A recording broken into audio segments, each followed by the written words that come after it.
नमस्कार दोस्तों, आज हम बात करेंगे डीएनसी के बारे में। अब ये डीएनसी क्या होती है?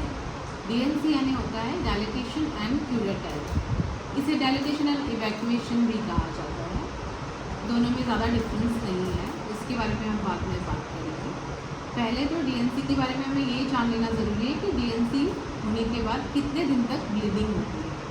बहुत सारी औरतें हैं जो डीएनसी करवाती हैं और फिर वो सोचती हैं कि ब्लीडिंग कम हो जाएगी, ब्लीडिंग बंद हो जाएगी, और ऐसे महीनों बीत जाते हैं और वो हॉस्पिटल में आती ही नहीं है। इसके कारण उन्हें अनीमिया हो जाता है। ऐसे मैंने बहुत सारे केसेस देखे हैं अपनी ओपीडी में, इसीलिए मैं ये वीडियो बना रही हूँ।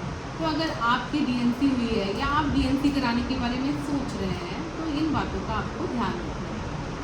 जब हम डीएनसी कराते हैं, या तो हमें हमारा बेबी ख़राब हो जाता है, या तो हमें ब्लीडिंग होने लगती है, या तो हमारा फिटस का डेवलपमेंट नहीं होता है। ऐसे बहुत सारे कारण होते हैं जिसमें हम डीएनसी करवाते हैं।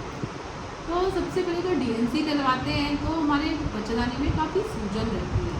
तो डीएनसी के बाद वो सूजन रहती है तो यूट्रस अपने नॉर्मल शेप पे आने की कोशिश करता है।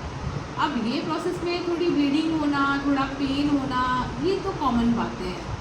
लेकिन अगर ब्लीडिंग आपको 7 दिन या 10 दिन से ज़्यादा हो रही है तो ये आपके अलार्म साइंस हैं, ये आपको दिक्कत कर सकते हैं बाद में।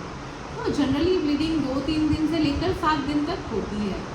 थोड़ी सी 2-3 दिन थोड़ी ज़्यादा होती है, फिर धीरे धीरे वो कम हो जाती है। ये नॉर्मल फिनोमिनन है। अगर आपकी ब्लीडिंग 7 दिन या 10 दिन या उससे ऊपर हो रही है, आपको बहुत पेन हो रहा है पेल्विस में, आपको फीवर आ रहा है, आपको बहुत ज़्यादा ब्राइट रेड ब्लीडिंग हो रही है, तो आपको हॉस्पिटल में अपने डॉक्टर को दिखाने की ज़रूरत है। अगर इनमें से कोई भी लक्षण आपको दिखते हैं तो आप तुरंत अपने डॉक्टर को दिखाइए और तुरंत जल्द से जल्द अपना इलाज करवाइए।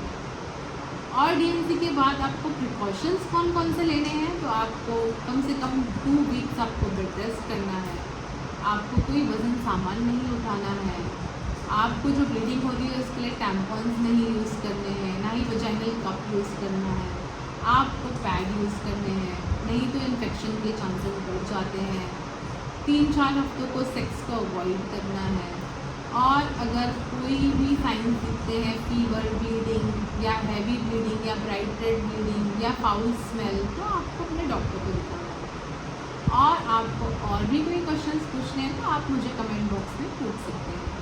अगर आपको ये वीडियो अच्छी लगी हो तो लाइक करें, सब्सक्राइब करें, शेयर करें। Thank you.